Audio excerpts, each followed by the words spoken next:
Good afternoon, everyone. It's Nancy again, and we're live at Ultimate Fitness.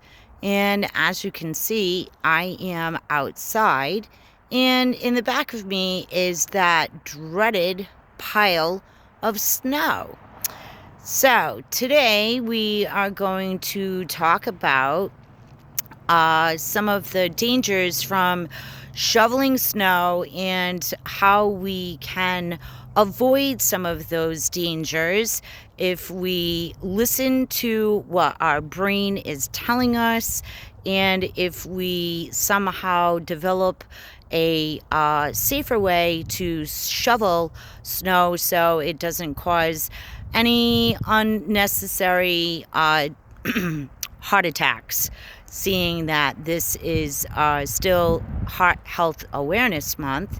So right from the start, let's get into some of what the problems are that arise from shoveling snow. So, as we all know, most people, and it doesn't matter whether you're in your 40s or if you're someone that's my age and that will remain unlisted, shoveling snow is it's a necessary evil. And unfortunately, when we think that we are in the best health, which most of us usually are, sometimes the unfortunate happens, and people, while they are outside shoveling, they end up having a heart attack. So let's talk about maybe some of the reasons why that comes about.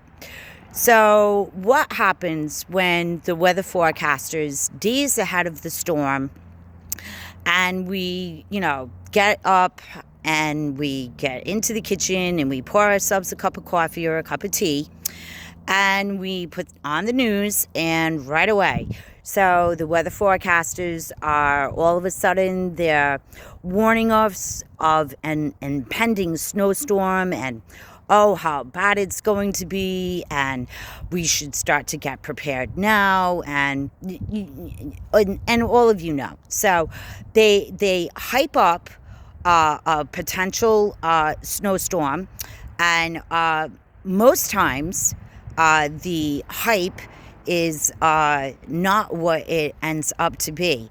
But unfortunately, this year, the hype has been just the exact opposite of that. And we now have had a couple of snowstorms, a rather large snowstorm that brought over a foot of snow throughout the New England area. And like I had mentioned before, what usually ends up happening is all that anxiety that leads up to the storm. So when we get anxious, that usually has a tendency to raise our blood pressure. And blood pressure is a huge part in how your heart responds to it. So normally throughout your day, your blood pressure stays pretty normal, unless, of course, you've got something that you're stressing over, or there's, something all of a sudden that happened, and right away your blood pressure starts going up, and you can tell your heart starts racing faster, your hands probably get sweaty, and you're anxious. So once again, okay, so here we are. So this snowstorm, okay, it may be here in 3 days. So right away, what happens? We start getting anxious because now we know we have to prepare for this major snow event that's going to come. And right away, so what do? Okay, so we race off to the grocery store and we buy everything we possibly can off the shelf because, who knows, maybe the storm could last for a couple of days, or maybe, the roads, they're not going to be in great condition, and all sorts of kinds of stuff. So, and that gets us anxious. And when we're anxious, it raises our blood pressure. Okay, so let's talk about that for a minute, shall we? So, okay, it's the night before the snowstorm. Now, depending on what you do for a living, that may depend on whether or not if you have to prepare yourself the night before the snowstorm. Maybe you have to get, your shovels ready, or maybe you have to put your cars in a different location because you know that you're going to have to shovel yourself out to make a path to get your car out so you can get to work, or whatever the case may be. Okay, so here we go. So the morning of the snowstorm, what happens? All right, we're already anxious. We get out of bed. We're already thinking about, oh my God, how bad the snowstorm was. And then we get out to the kitchen, and most likely we go to the front window to see just exactly how bad it looks. Okay, so right away, we're going to go over and we're going to go make ourselves a cup of coffee or a cup of tea. So right there is first mistake number one. What does caffeine do? Caffeine raises your blood pressure.